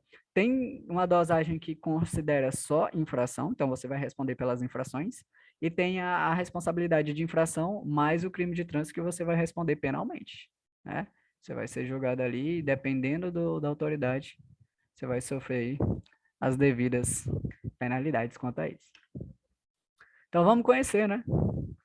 Quando é só infração. Embriaguez, quando é só infração. Ó, dirigir sob influência de álcool ou de qualquer outra substância psicoativa que determina a dependência de qualquer concentração de álcool por litro de sangue ou 0,05 miligramas ou mais de álcool por litro do ar alveolar expirado. Quando você expira e vem aquela dose de álcool ali, né, detectado na expiração, né, no ar, quando você assopra ali o bafômetro. Se for constatado isso aqui, ó, essa quantidade, é considerada infração. De 0,05, vou colocar aqui para a gente, de 0,05 até 0,30 é infração. A partir do momento que atinge 0,34 miligramas de ar alveolar expirado, é considerado infração mais crime, tá? Ou quando for 6 decigramas por litro de sangue, né? 6 decigramas, isso aqui é crime, né? Aqui no bafômetro tem uma margem de erro que a gente vai conhecer, né? Que é descontada aí 0,04 miligramas, porque o bafômetro ele não é totalmente preciso, ele precisa ser calibrado. Então, ali é retirada uma margem de erro, tá? Para saber como é que vai ser. Já no exame de sangue, é totalmente, né, preciso, não tem margem de erro a ser descontada. Então, vamos conhecer aqui, ó, as penalidades, tá? Seja só infração ou seja infração mais crime, as penalidades são as mesmas quanto à questão das multas e suspensão e as medidas administrativas. Ó, embriaguez gera o quê? Multa agravada em 10 vezes, gera suspensão de dirigir por 12 meses, que é 1 ano. Aí medidas administrativas, retenção do veículo e recolhimento do documento de habilitação. A gente vai ver aqui, ó, em caso de reincidência, aplica-se a multa em dobro. Ou seja, a multa não é esse valor aqui, ó, 2.934,70, não é? Isso aqui vai ser multiplicado por 2, ó, quando você reincidir, em caso de reincidência. Vai ser do dobro disso aqui, pessoal. Mas se você fizer as continhas e fazer a multiplicação, vai dar um número bastante alto, né? Vamos fazer aqui. Basicamente vai dar 5.000, né? Aqui, vai dar. Fazendo aqui rapidinho. 9. Uma casa decimal. 18, vai 1. 5.869,40, né? Vai dar isso aí. Caso de reincidência, você vai pagar esse valor, pessoal, de R$ 5.869,40. E como você estava dirigindo sob suspensão, porque isso aqui gera suspensão, provavelmente terá sua CNH cassada. Então, gera todos esses encargos aí. Ó, a recusa do teste do etilômetro sujeito ao infrator, estabelecida no artigo 165A, também prescreve suspensão de 1 ano, e esses encargos aqui citados também, tá? Ó, prescreve a mesma situação. E em caso de reincidência, a mesma coisa também. Gera aí a mesma coisinha, certo? Então é importante a gente ficar atento a isso. Bom, agora a gente vai ver aqui, ó, embriaguez, que caracteriza também o crime de trânsito, né? Vamos falar aí, o crime de embriaguez será caracterizado por qualquer um dos procedimentos abaixo. Vamos lá. Ó, o exame de sangue for constatado de 6 ou mais decigramas, né, de álcool por litro de sangue. Você fez ali o exame e por litro de sangue tem 6 decigramas constatado, já vai ser considerado a infração mais o crime, tá? Infração mais crime. O teste do etilômetro dá precisamente esse rapazinho aqui, ó, ou mais do que ele, claro, de 0,30. Grava esse 0,34, tá? Que é considerado crime. 0,34 ou mais de álcool por litro de álcool lá expirado lá no bafômetro é crime de trânsito também, tá? Os exames laboratoriais em caso de outras substâncias psicoativas também, que forem detectadas, também gera crime aí por conta disso. Então, sinais de alteração da capacidade psicomotora, né, que vai contestar que realmente foi uma dosagem bem alta, né, vai gerar aí o crime de trânsito, onde o condutor vai ser submetido a detenção, ó, detenção de 6 meses a 3 anos. Grava essa detenção, grava esse prazo. Por que eu tenho que gravar esse prazo, professor? Porque esse prazo aqui, ó, ele costuma ser muito abordado em prova.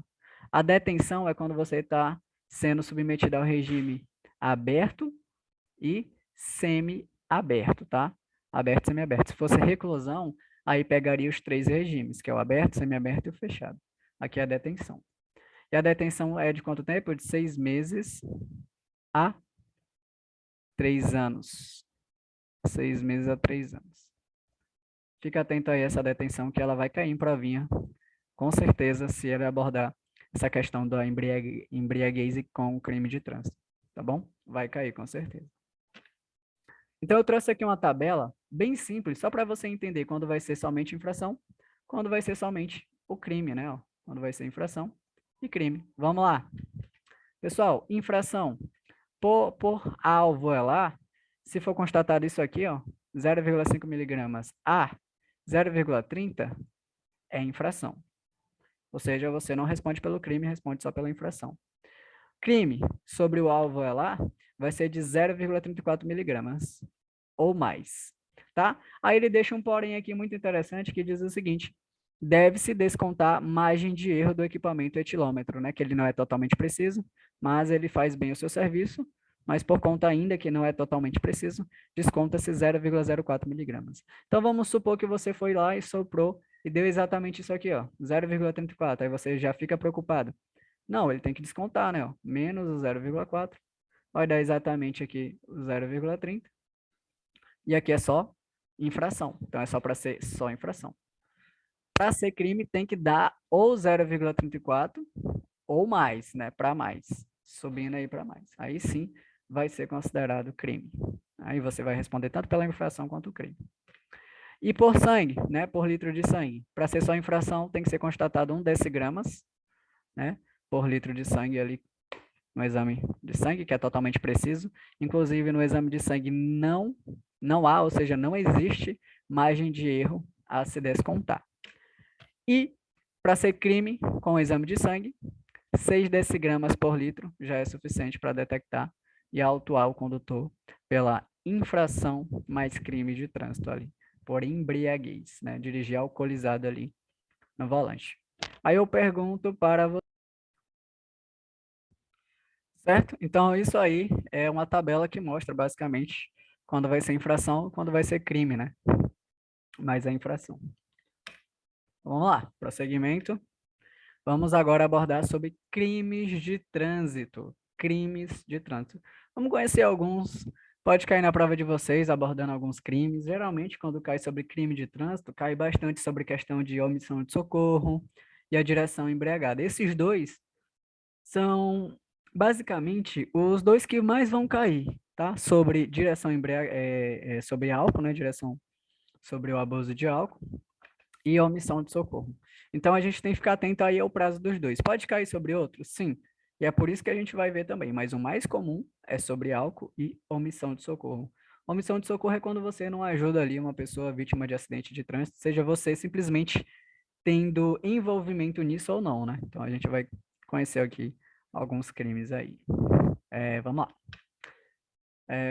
Temos aqui artigo 308 do parágrafo, né, parágrafo 2º, fala o seguinte, ó: causar morte resultante de corrida, disputa ou competição não autorizada. Então, você realizou uma competição ou estava disputando um racha de maneira que você não tinha autorização e você acabou ali gerando a morte de alguém, mesmo que você não premeditou aquilo, né? Foi do tipo culposo, você não tinha intenção, mas aconteceu. Por quê? Porque o próprio ato em si, ele já leva a possibilidade disso acontecer, né? Por mais que você não premedite ali assassinar alguém usando o veículo de maneira a atropelar ou abarroar alguém, enfim, causar a morte de um terceiro, mesmo que você não está premeditando esse ato, o ato em si de disputar a corrida sem autorização já é uma situação que pode levar a isso, né? Pode ocasionar isso. Isso vai fazer com que você responda penalmente ao regime de reclusão.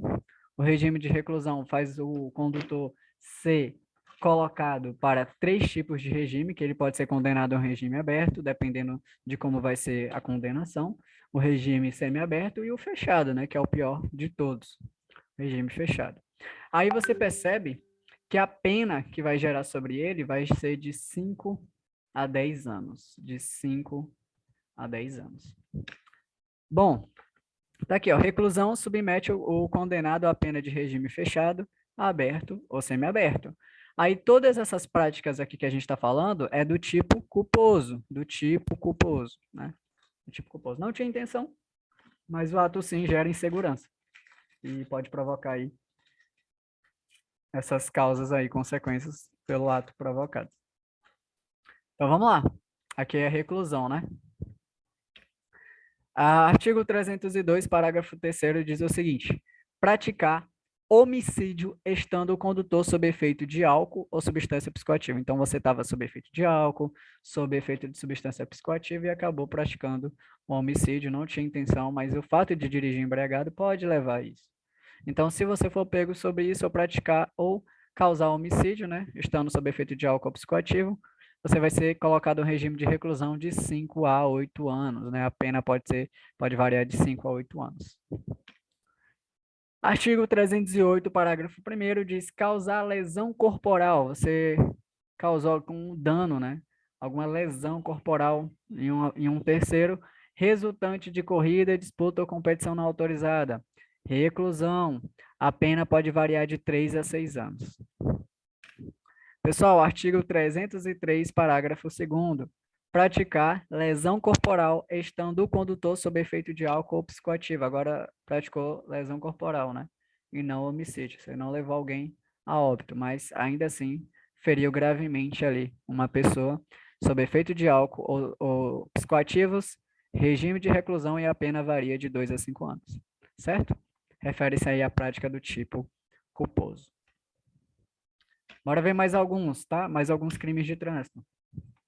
Praticar homicídio culposo na direção do veículo automotor. Você estava dirigindo normalmente, não estava sob efeito de psicoativos, nem álcool, mas aconteceu alguma irregularidade ali na tua direção, na tua dirigibilidade, perdeu o controle do veículo, seja por imperícia, né, falta de habilidade, enfim, você acabou praticando homicídio. Você não tinha intenção, você não está querendo matar ninguém, né, mas acabou o que aconteceu. Isso pode levar você a uma pena de detenção, onde essa detenção ela vai de 2 a 4 anos, de 2 a 4 anos. Né? Artigo 302 aí do Código de Trânsito Brasileiro também. Aqui, consequentemente, está no penal, provavelmente está no penal. Então, a detenção faz você ser submetido ao regime aberto e semiaberto, não leva o regime fechado, né? E aqui também é do tipo culposo, né? Não tinha intenção. Então, tá aí, ó. Detenção submete o condenado à pena de regime aberto ou o semiaberto. Né? Aberto ou semiaberto. Outro crime de trânsito aqui, ó, dirigir sob influência de álcool, contendo ali, ó, de 0 decigramas ou 0,30, que era para ser 34, tá? 34 miligramas ou substância psicoativa. Faz você ser detido, né, regime de detenção. Grava, esse aqui é para gravar, tá? Isso aqui tem que memorizar mesmo. Leva no coração que vai precisar. De 6 meses a 3 anos. Então, dirigir sob influência de álcool ou substâncias psicoativas, onde foi detectado por exame de sangue 6 decigramas por litro de sangue ou 0,34 miligramas ou mais de ar alvo ela expirado, leva a detenção de 6 meses a 3 anos aí, certo? Participar de corrida, no artigo 308, fala aqui, ó, participar de corrida, disputa ou competição não autorizada, detenção também, de 6 meses a 3 anos. 6 meses a 3 anos. O bom é que o prazo está parecido com o da direção alcoolizada, né? Artigo 303. Praticar lesão corporal culposa na direção de veículo automotor. Praticou ali não levar a pessoa a óbito, mas lesionou ela gravemente, né? Ou até mesmo superficialmente, enfim, não importa qual foi o tipo de lesão. Isso vai fazer com que você possa ser, sim, submetido à detenção, dependendo da autoridade, de 6 meses a 2 anos. 6 meses a 2 anos. Que é praticar lesão corporal culposa na direção do veículo automotor. Vamos ver mais alguns? Vamos lá? Mais alguns? Artigo 304. Deixar o condutor do veículo de prestar imediato socorro, né, à vítima, ou omissão de socorro. Né? Além de ser infração de natureza gravíssima com fator agravante em 5 vezes, né? Isso vai gerar aqui a detenção também. Grava essa aqui, ó, esse prazo cai. Dessa omissão aqui, desse artigo aqui, ó, cai. 6 meses a 1 ano. Esses daqui, aquele do alcoolizado, é o que mais costuma cair. De 6 meses a 3 anos, a 6 meses a 1 ano, que é esse aqui. Costuma cair bastante. Pessoal, tem dois tipos de omissão de socorro. Tem esse aí, que é considerado crime de trânsito, que prescreve infração de natureza gravíssima com fator agravante em 5 vezes, e tem um tipo que é somente grave, que é somente infração de natureza grave. Quando é que vai ser considerado grave a omissão de socorro? Quando você for solicitado. Significa que você não tem nada a ver com o acidente. Imagina que está tendo ali um acidentado, você está passando por uma via, e esse acidentado está sendo atendido, por exemplo, pelo Corpo de Bombeiros, ou SAMU, ou Policial Militar está lá, né? Aí, esses pessoal solicitou a tua ajuda. Então, a palavra mágica, ó, solicitou. Você foi solicitado a ajudar. Ajudar como, se eu não sou da área da saúde? Não, infelizmente, se ele solicitar, mesmo que você não seja da área da saúde, vai ter procedimentos que você possa fazer. Vai, pelo menos, sinalizar o local, ajudar ali com a sinalização, chamar o resgate, ou até mesmo ele vai te orientar ali como ajudar a vítima, né? Dependendo de como for, ele solicitou e você recusou, né, mediante a solicitação, aí é considerado infração grave. Se você não é solicitado, aí é gravíssima, com fator agravante de 5 vezes, tá? Omissão de socorro. Se você foi solicitado porque você não tinha nada a ver com o acidente, você não contribuiu ou não se envolveu, não teve nada a ver e foi solicitado, é somente grave. Caso você recuse a solicitação. Gosto de abordar isso aqui, isso aqui é abordado um pouco mais lá em primeiros socorros. Gosto de trazer antecipado porque eu sei que vai cair, né, sobre isso. Aí a omissão de socorro, muitas vezes eles trazem essas pegadinhas, né? Às vezes ele bota lá, omissão de socorro, aí todo mundo já sabe, ó, omissão de socorro é gravíssimo. Mas ele tem lá, quando foi solicitado. Aí, ó, caiu a palavra solicitado. Então, é grave. Bom, artigo 305. Afastar-se do local do acidente para fugir à responsabilidade penal civil. Então, você se afastou, foi embora, não quis se envolver, fugiu. Isso vai gerar detenção de 6 meses a 1 ano. A gente vai ficar feliz com essa parte porque a gente vai perceber que os prazos são basicamente os mesmos, né? Sempre 6 meses a 1 ano. Violar a suspensão ou proibição de se obter habilitação. Professor, o senhor falou lá anteriormente que era considerado crime, né? Violar a suspensão e tentar se habilitar quando você está proibido gera detenção. Você pode ser colocado e julgado aí, né? De detenção de 6 meses a 1 ano. Certo? 6 meses a 1 ano. Perceba que os prazos estão similares, né? Então fica fácil aí distinguir e memorizar esses aí. Artigo 309. Dirigir sem habilitação ou cassado o direito de dirigir, gerando perigo de dano, 6 meses a 1 ano de detenção. Tudo isso aqui é crime de trânsito, né, professor? Tudo isso aqui é crime de trânsito. São crimes que você pode estar cometendo e nem imagina, né? Na nossa realidade não tem tanta fiscalização, mas isso aqui é crime. Entregar a direção à pessoa não habilitada, cassada ou sem condições. Entregou a habilitação, o veículo, né, a direção para uma pessoa que não era habilitada, que estava sob cassação, ou que não tinha condições, seja física ou mental, para estar trafegando, vai gerar para você detenção de 6 meses a 1 ano. Artigo 311. Professor, eu tenho que memorizar os artigos? Não, eu só gosto de dizer mesmo, mas não precisa memorizar artigo, tá, pessoal? Não vai cair dizendo lá uma norma ou a coisa e perguntando qual é o artigo, tá? E não cair isso. Só para deixar claro e a gente ficar tranquilo quanto a isso. Artigo 311. Trafegar em velocidade incompatível nas proximidades de escolas e hospitais, onde tem ali clara a presença de pessoas. Se você está trafegando com a velocidade incompatível para aquelas circunstâncias, né, e você foi autuado, foi pego, foi flagrado, detenção de 6 meses a 1 ano e é crime de trânsito. Bom, inovar artificiosamente o local do acidente a fim de prejudicar as investigações. O que acontece aqui? Você, por exemplo, gerou um acidente, ou seja, uma irresponsabilidade tua gerou um acidente, aí você tenta inovar ali, tenta evitar que quando for feita a perícia possa constatar que você foi o culpado, você está, né, inovando artificiosamente ali para tentar se livrar, se abster da culpa, né, mediante a investigação. Então, se for descoberto, quanto a isso, eu for pego, infelizmente, detenção, infelizmente não, felizmente, né, porque não pode fazer uma coisa dessa. 6 meses a 1 ano de detenção. Aí, uma coisa interessante sobre crimes de trânsito. Pessoal, artigo 312-A. Para os crimes de trânsito, que estão prescritos do artigo 302 ao 312, quando o juiz aplicar substituição de pena privativa de liberdade por pena restritiva de direitos, esta deverá ser de prestação de serviço à comunidade. Então, você não vai ser colocado ali, ó, a pena privativa de liberdade, né? Tua liberdade vai continuar ali, normal, você vai viver o dia a dia, só que você vai prestar agora serviços comunitários, né? Então, ele pode fazer isso, substituir a pena privativa de liberdade, né? Ele pode constatar que você ali era um bom condutor, foi só aquela questão mesmo que aconteceu, por falhas, enfim, foi. Ele pode ali, né, colocar você para prestação de serviço à comunidade. E essa prestação vai ser para entidades públicas, só que nas seguintes atividades que vão ser mencionadas a partir de agora. Por exemplo, trabalho em equipes de resgate do Combom, Corpo de Bombeiros, em outras unidades móveis de salvamento, também pode ser o SAMU, que é o Serviço de Atendimento Móvel de Urgência, onde o número do SAMU é 192, né? Telefone de emergência de SAMU. 193 é Corpo de Bombeiros, 190 Polícia Militar, entre outros. 192 SAMU. Né? Quais outros mais?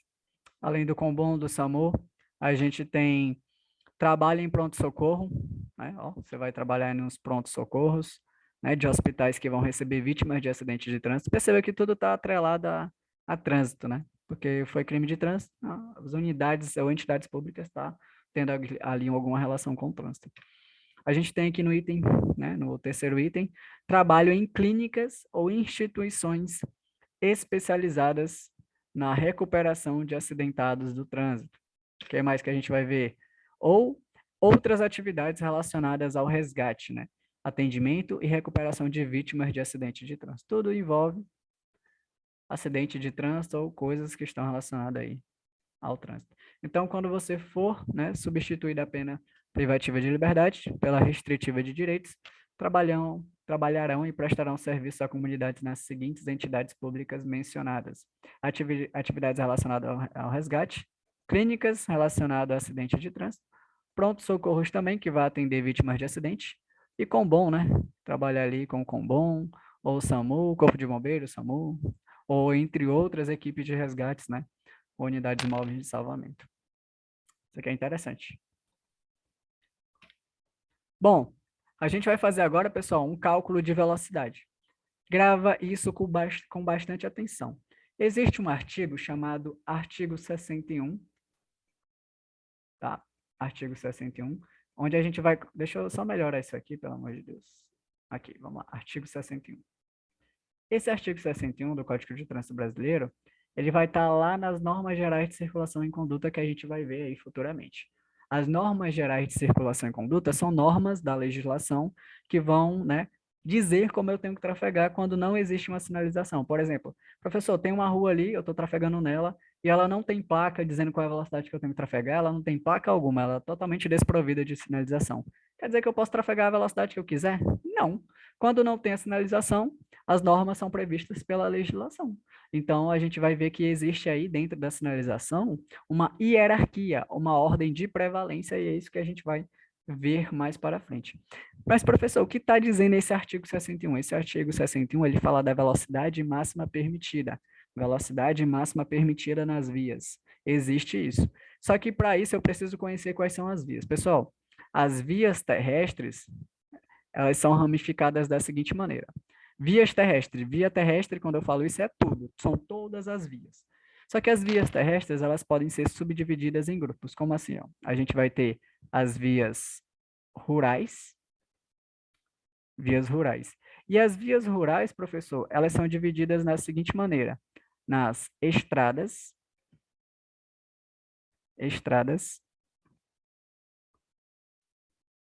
e rodovia. São duas.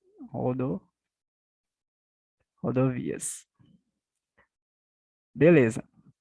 Estradas e rodovias. E o que é uma via rural? A via rural é uma via que é uma estrada ou uma rodovia. E o que é uma estrada? A estrada é uma via rural não pavimentada, ou seja, que não contém pavimento. E o que é a rodovia? A rodovia é uma via rural pavimentada, contém pavimento. E cada uma delas leva a velocidade máxima permitida, mesmo que não há sinalização. Na estrada, a velocidade máxima permitida será de 60 quilômetros por hora. Por hora. Já na rodovia, pessoal, ela pode ser pista simples. O que é pista simples? Pista simples é quando tem um único sentido, todo mundo trafegando no mesmo sentido. Ou pode ser pista dupla, ou seja, duplo sentido de direção. Ou seja, veículos como automóveis, caminhonetas e motocicletas em pista simples podem trafegar a 100 km por hora. A 100 km por hora. Se for pista dupla, automóveis, caminhonetas, não caminhonete, ó, caminhoneta. A caminhoneta a gente viu que é um veículo misto que tem dupla finalidade, né? Que é tanto veículo de carga quanto de passageiros no mesmo compartimento. A caminhonete é um veículo de carga e a caminhonete ela só pode trafegar, seja pista simples ou pista dupla, a 90 km por hora. Pista simples, 100 km vai para automóveis, caminhonetas e motocicletas. Ó, motocicletas. Esses três em pista simples é a 100 km. Esses três também em pista dupla, duplo sentido, a gente vai ver bem melhor mais para frente também, mas só queria explicar isso aqui para a gente entender um negócio. A 110, certo? Essas são as velocidades máximas permitidas. E os outros, como ônibus, caminhonetes, tanto pista dupla quanto pista simples, os outros vão trafegar a 90 km, certo? Um ônibus, uma caminhonete, uma motoneta, né, um micro-ônibus, todos os outros vão trafegar 90 km, seja pista simples ou pista dupla de uma rodovia, certo? Nas estradas, para todos os veículos serão de 60 km por hora. Professor, existe também, das vias terrestres, as vias urbanas. Como o próprio nome já diz, são vias nos centros urbanos aí, que são divididas em 4 maneiras. Ó, trânsito rápido, que é caracterizada por acessos especiais, onde a velocidade máxima numa via de trânsito rápido é de 80 km por hora. 80 km por hora. E existe também a via arterial, onde a velocidade máxima vai ser, segundo o artigo 61, de 60 km por hora. Pessoal, mais para frente a gente vai ver isso aqui detalhado, bonitinho, e vocês vão gravar bonitinho isso aqui, mas eu gosto de adiantar porque a gente vai precisar das questões daqui a pouco. Arterial 60 km por hora. Tem também a chamada coletora, que é destinada a coletar e distribuir o trânsito. A arterial, geralmente, ela é caracterizada por cruzamentos, ou seja, interseções em nível, geralmente semaforizados. E a coletora coleta e distribui. Ó. Coletora, coleta e distribui. Velocidade máxima de 40 km por hora. E temos aí também a via local. A local será de 30 km por hora a velocidade máxima permitida. Então, nessas vias aqui, ó, quando não tem placa, eu identifico que modelo ela é e sei a velocidade. Então, esse cálculo de velocidade que eu vou fazer, pessoal, elas estão relacionadas ao tipo de via, se ela é via rural ou se ela é via urbana, se ela é uma estrada, se ela é uma rodovia, se ela é trânsito rápido, se ela é arterial, se ela é coletora ou local. Onde esse cálculo de velocidade ele traz as seguintes infrações. Só fazer aqui embaixo só para a gente perceber que ela pode ser infração média, tá? Pode ser média, pode ser grave e pode ser gravíssima, tá? As infrações por excesso de velocidade, elas podem ser média, podem ser grave e podem ser gravíssima. Quando é que ela é média? Quando você ultrapassar a velocidade máxima em até 20%. Você está 20% a mais. Aí é média. Por exemplo, você estava numa via de 80 km por hora. Aí você está calculando aqui, ó, 20% de 80. Pessoal, quando eu trabalho com porcentagem, eu coloco na forma de fração decimal. Mas tem um macete, né? Que você pode cortar aqui 0 com 0. 2 vezes 8 dá 16. Aí, aqui, ó, 80 mais 16 dá 96 quilômetros, por exemplo. Se você estava a 96 quilômetros numa via que você deveria estar a 80, quer dizer que você está ultrapassando 20% da velocidade. Se é até 20%, qual é a infração que você está cometendo? É média. A infração que eu estou cometendo, média. Aí, ó, quando é que vai ser infração grave? Quando a porcentagem foi compreendida entre 21%, ou seja, a 97 quilômetros. Aqui, ó, a 97. já era grave. A 98, a 100 km, é grave. Ou seja, se você está de 21% até 50%, é grave. Quando é que vai ser gravíssima? Quando você trafegar a mais de 50%. Por exemplo, vamos ver quanto é 50% de 80 km. Trazendo de base aqui, ó. Por cento, né? Mais uma vez, eu corto a 0 com 0, 5 vezes 8 dá 40. Aí eu somo bem que os 80 com 40 rapidinho. Eu percebo que vai dar 120. Então, 120 quilômetros, ó, é 50% a mais de 80. Então, seria grave. Se eu estivesse a 121, a 122, 123, 130 quilômetros, é mais de 50% da velocidade máxima permitida do local.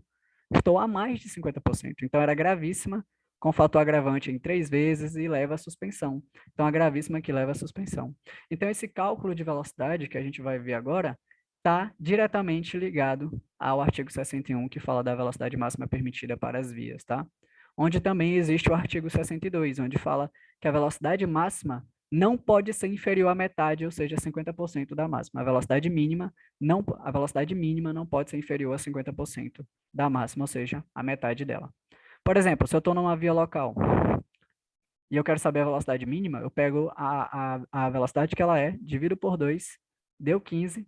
Se eu estiver abaixo de 15, eu estou cometendo infração de natureza média por estar transitando menos da velocidade, ou seja, com velocidade abaixo do que era para eu estar trafegando. Então, existe o artigo 61, que é da velocidade máxima, e o artigo 62, que é da velocidade mínima. Professor, está confuso ainda? Não se preocupe. A gente vai ver com calma aí, lá nas normas gerais de circulação e conduta, de novo, isso aqui, com mais calma, slide bem mais didático, né? Isso aqui é só para explicar, por quê? Porque a gente vai precisar fazer uns cálculos mais para frente. Só para ficar claro, ó, especificação e gravidade. Quando é que eu estou cometendo infração média por excesso de velocidade? Quando eu estiver em até 20% da máxima, né? A gente fez até um exemplo. Por exemplo, um ato de trânsito rápido, que eu tenho que estar a 80 km, eu estava a 96, eu estou cometendo infração média porque eu estava 20% a mais do que eu deveria estar. Quando for compreendido, aqui está 20, mas ó, é de 21 a 50, tá? É porque até 20 é média. Aí ele bota, né, entre 20 e 50, mas o certo é de 21 a 50. Se você estiver acima da máxima entre 21% a 50%, vai ser grave. A média gera 4 pontos no prontuário, a grave gera 5 pontos, né? A multa da média é 130,16, da grave 195,23. E quando você está a mais de 50%, ó, muito mais de 50%, é gravíssima. Com fator agravante em 3 vezes e leva à suspensão, tá? E leva aí à suspensão do direito de dirigir. Só que, pessoal, velocidade máxima permitida, pessoal, nesse caso aqui não é considerado crime de trânsito. Tem questões que diz que trafegar com a velocidade, né, a mais de 50% é crime de trânsito. Não gera crime, tá? Mas gera aí gravíssima com fator agravante, a suspensão, né, e entre outros encargos também. Certo? Então, vamos fazer uns exemplos de cálculo, ó. Vamos pegar mais uma vez, ó, ele está usando a mesma ideia, a velocidade máxima de uma via era 80. A velocidade máxima de uma via que eu estava era 80. Aí, ó, 80 vezes 20%, dá 16. 80 mais 16 deu 96 quilômetros. Se eu estava a 96 quilômetros numa via onde eu deveria estar 80, eu estou cometendo infração média. Tranquilo, professor? Eu estava numa via também de 80. Eu estava a 50%. Não, estava a 50% aqui, ó. Que dá 40. Somado com 80 dá 120 quilômetros. Eu estou cometendo infração de natureza grave, ou seja, a partir de 97 quilômetros até 120, vai ser compreendida infração grave. Agora, se eu ultrapassar 120, que é mais de 50%, né, ó, acima de 120 quilômetros, vou estar cometendo infração de natureza gravíssima, com fator agravante em 3 vezes, e vai gerar também, para mim, a suspensão do direito de dirigir. Então, é assim que funciona esse cálculo de velocidade, tá? Só que tem outras situações onde eu vou ter que ser mais safo e entender qual é a porcentagem ali, ou usar um raciocínio lógico básico para tentar descobrir se a infração foi média, se a infração foi grave ou gravíssima. Tem questões, ó, que se ela trazer infração leve, você já descarta, né? As infrações por velocidade, ela tem que ser ou média, ou grave, ou gravíssima. Isso depende do quê? Da velocidade ou da porcentagem a mais que você estava trafegando, né? Isso também em relação ao tipo da via, certo? Então, pessoal, a gente finalizou aqui e agora todo o nosso conteúdo de infrações, né? Tudo que a gente precisa saber sobre infrações aí. E na próxima aula a gente vai ver sobre sinalização de trânsito. A próxima aula será na segunda-feira, né? Isso, sábado e domingo não tem aula. Segunda-feira a gente retorna com o assunto de sinalização. Sinalização é um assunto bem tranquilo, bem legal. Vocês vão ver e conhecer várias placas, placas de regulamentação, de advertência, placas indicativas, serviços auxiliares, atrativos turísticos, entre outras informações como a sinalização vertical, dotada de placas, horizontal, marcações e inscrições no pavimento, dispositivos auxiliares, sonoros, luminosos, gestuais do agente de trânsito, enfim, muita coisa interessante aí para se ver, tá? Que é muito importante nas provas.